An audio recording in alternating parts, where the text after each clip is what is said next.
quarter to 9 in the morning. Been up a few minutes. Um,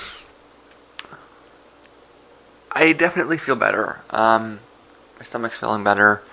My feet are feeling better. I'm not going anywhere today though. In fact, I'm not gonna go anywhere until I get back from the MRI on the 6th. So, um, give me what, 2, 3, 4, maybe 4 days to um, get stuff done down here. Um, Headphone stuff.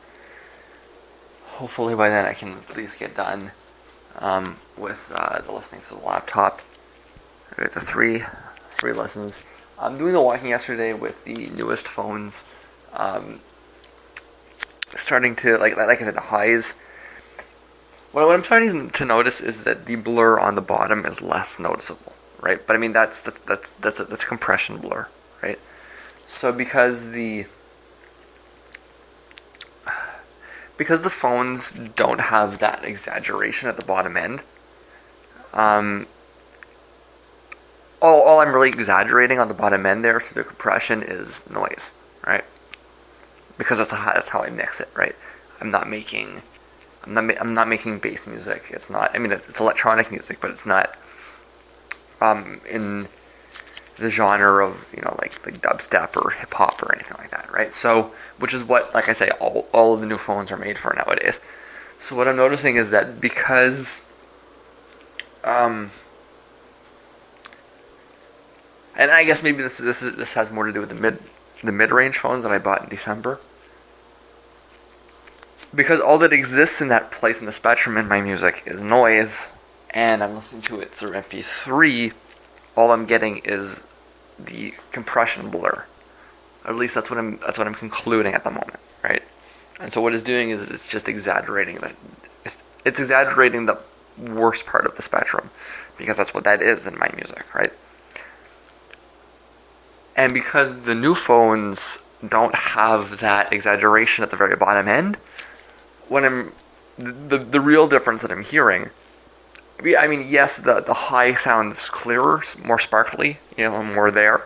Um, and I mean, I'm hearing the artifacts of the MP3s and the cymbals and stuff as well. But I think the more important, the more overriding, the more dominant difference. I got some toilet paper and some Kleenex there. It's been looking a little bare there the last couple of weeks, but we're back to having that full. I'm gonna build a shelf there eventually. I've been saying that for years, literally, but it's gonna happen eventually. And I'll put that there. I'll put my towels there. Um, Now that I've quit smoking, I'm supposed to be saving money for this kind of thing. So, and I'm not going to shows like I was. So yeah, that may happen in the next couple of months, depending on the show schedule. Um, Again, given that I skipped this weekend, I might. Chances are high that I'll go see the LPD at the end of the month, but I don't really. There's not really much of any certainty besides that. And in fact, I don't think there's not really anything of any certainty in October either. Yeah. Um. Yeah, because that bottom is I mean that's the big difference. It's the big thing I'm hearing is that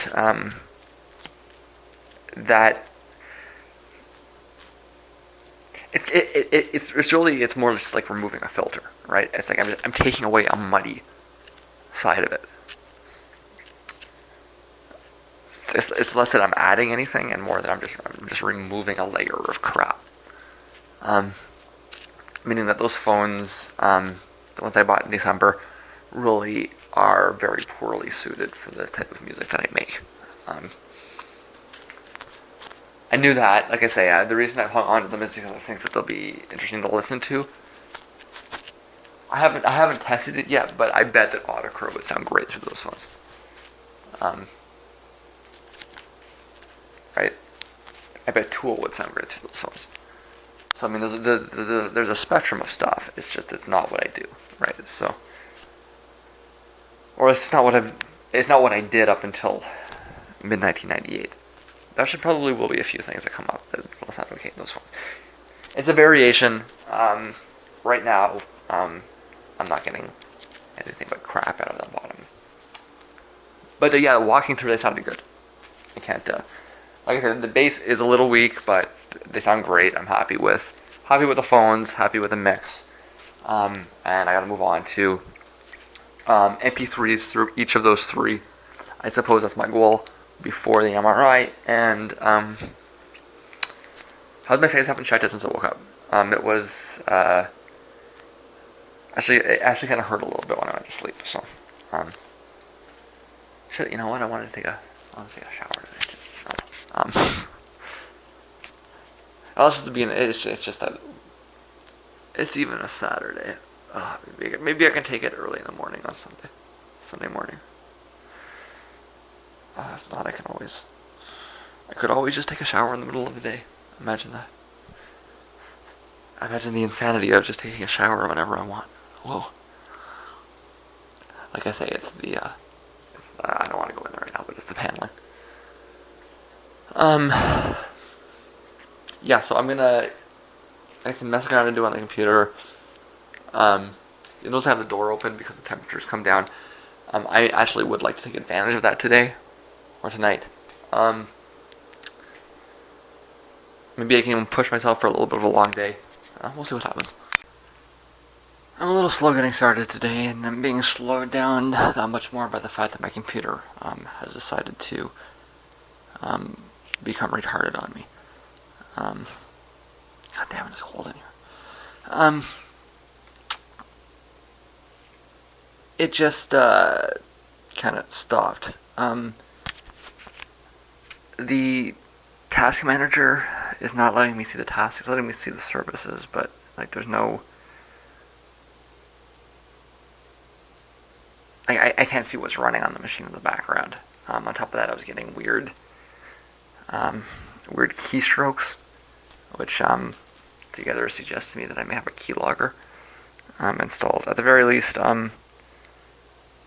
when you can't see what's running on your machine anymore, you definitely want to disconnect from the internet. So I did that. I have some kind of backup task manager software.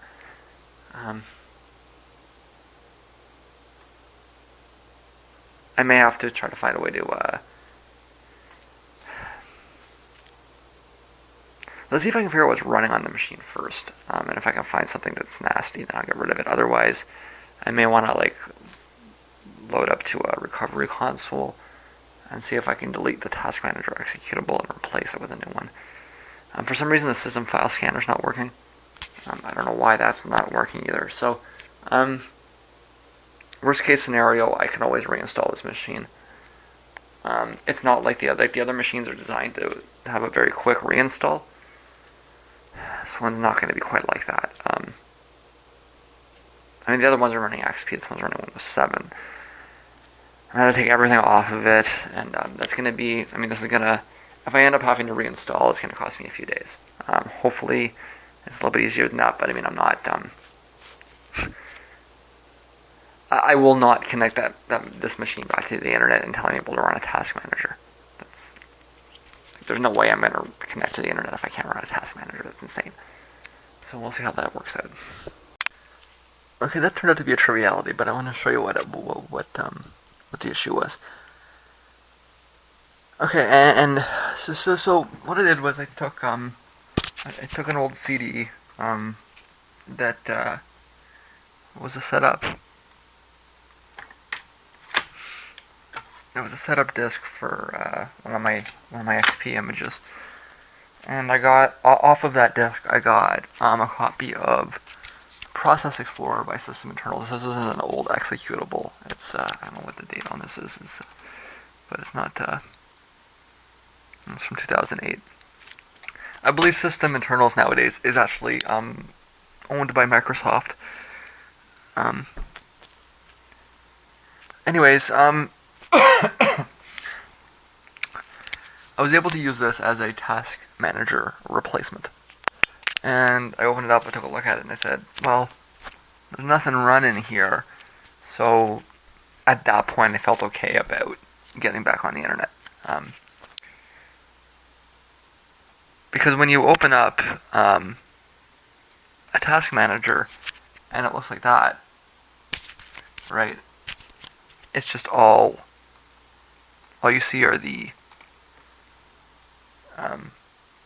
services. How do I check to see what's running? And what that says to me is, gee, something's trying to prevent me from seeing what's running, right? But I was able to get this running instead, and it looked safe to me. So connected back on the internet, got up, and I looked it up, and it actually turns out this is quite trivial. In fact, you can toggle it back and forth. All you have to do is double click. I had just never seen that before, you know? The more you know. But I must have double clicked there, and it did that on me. Now, had I been there when I double clicked, it would have been less scary because at the least I could see the processes that are running, right? But the fact that there was no way to tell what was running or what wasn't, right? So if there was a virus running or a keylogger or something, and all I could see is the services, well, I wouldn't be able to know what was running, so I wouldn't be able to stop it, right? But like I say, it's absolutely trivial. I could have just gone on the internet and checked it and taken 5 minutes. It's just the nature of the concern not telling me what's running was a little bit scary. Anyways, turns out that's nothing at all, and I'll get back to what I was doing. So I already had my strawberry, banana, cherry, vanilla ice cream smoothie, soy, which I have every morning. And we're back to spaghetti today. Just a reminder of what that means. First off, let's do some chopping here. I buy the tomatoes small on purpose. This one got a little bit beat up in my bag yesterday. There's a few more like that, but I'll start to eat them up first. Buy the tomatoes small on purpose, along with a half a green pepper. Let's chop that up good. Yeah. Start off with that. It's the bottom of the plate. Next up is salami and cheese. The salami and the cheese. Yeah. Well, and we're using mushroom soup this month to get rid of it. Pasta's almost done. Pasta on the I was gonna say vegetables, but it's and then I was gonna say fruit, but it's kind of peppers and tomatoes first. So pasta on the peppers and tomatoes is first. Crumple the salami on, and I mean if you want to use like ham or chicken or something, even ground beef, whatever meat you want. I don't want raw meat in the house. I don't like the idea of raw meat in the house. If you might notice it's been like a year I've been doing this almost, and there's never been raw meat in the house. No hamburger, no chicken, no pork, nothing. It's always just. I mean, that's the reason I use this type of meat, right? I have in the past considered moving to like buying like roasted chickens, and I may actually end up doing that. They sell some at the Food Basics. I just have never gotten around to it yet. But yeah, that's that. And the sauce on top. Again, I'm using mushroom soup right now in order to get rid of it. But my favorite thing to use there is actually Caesar salad dressing, but any kind of creamy soup. Or if you really actually just want to use Alfredo sauce, which is what I'm emulating here, then you could do that as well. And the cheese goes on top just like that. Yeah. I took a gamble with a different brand of cheese near the beginning of last month. I'm still using up the cheese from last month. And it's a little bit softer. It was okay with the eggs, and actually it was probably better with the salami sandwiches. I'll have to see how that comes out. Hopefully I get enough of like a bake, and it's not just like runny. But we'll find out. It is indeed a little bit goopy. I've got almost 2 full blocks of the other cheese, but I purchased some of the more familiar brand. I might pull that up ahead of schedule um, for the spaghetti and use the other stuff just for the eggs. And one more step here: hot sauce and salt and pepper. Frank's got a real racket going on. I tell you, I don't know. I'm getting kind of sick of paying Frank the amount that he wants for his hot sauce. But anyways, yeah. Am I gonna eat all that? I will. It just may take a few tries.